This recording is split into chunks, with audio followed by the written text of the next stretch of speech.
Welcome back to channel. AP EAMCET 2024కి సంబంధించి website అయితే అప్డేట్ చేయడం అయితే జరిగిందన్నమాట.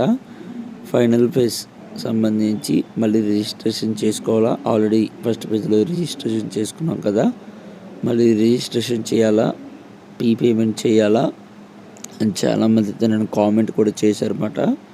సో దాని గురించి అయితే ఈ వీడియోలో క్లారిటీగా ఎక్స్ప్లెయిన్ చేస్తాను. దానికంటే ముందుగా మన ఛానల్ ఫస్ట్ టైం అయితే చూస్తున్నారు, సబ్స్క్రైబ్ చేసుకోండి. పక్కన గంట సింబల్ గట్టిగా నొక్కండి. మన ఛానల్లో పెట్టే ప్రతి వీడియో మీకు ఇది నోటిఫికేషన్ కింద రావడం అయితే జరుగుతుంది. ఈ వీడియో కనుక నచ్చినట్లయితే లైక్ చేయండి, షేర్ చేయండి, కామెంట్ చేయండి. ఫ్రెండ్స్, వీడియోలోకి అయితే వచ్చేద్దాం. క్యాండిడేట్ రిజిస్ట్రేషన్ అనేది ఫస్ట్ ఫేజ్లో ఎవరైతే చేసుకోలేదో వాళ్ళైతే క్యాండిడేట్ రిజిస్ట్రేషన్ చేయాల్సి ఉంటుందన్నమాట. అలాగే పేమెంట్ ఏదైతే ఉంటుందో ఫస్ట్ పేజ్లో ఎవరైతే చేయలేదో వాళ్ళైతే పేమెంట్ అనేది చేయాల్సి ఉంటుంది. రిజిస్ట్రేషన్ అప్లికేషన్ వెరిఫికేషన్ స్టేటస్ అనేది అయ్యిందా లేదా అనేది, వెబ్ ఆప్షన్స్కి ఎలిజిబిలిటీ వచ్చిందా లేదా అనేది ఫస్ట్ పేజ్లో ఎవరైతే రిజిస్ట్రేషన్ పేమెంట్ చేసుకోలేదో, సర్టిఫికేట్స్ అప్లోడ్ చేయలేదో వాళ్ళైతే చెక్ చేసుకోవాల్సి ఉంటుంది.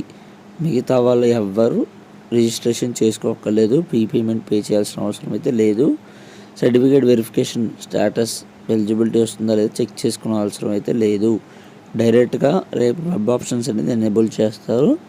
రేపు మీరు డైరెక్ట్గా వెబ్ ఆప్షన్స్ అయితే ఇచ్చేసుకోవచ్చు అన్నమాట.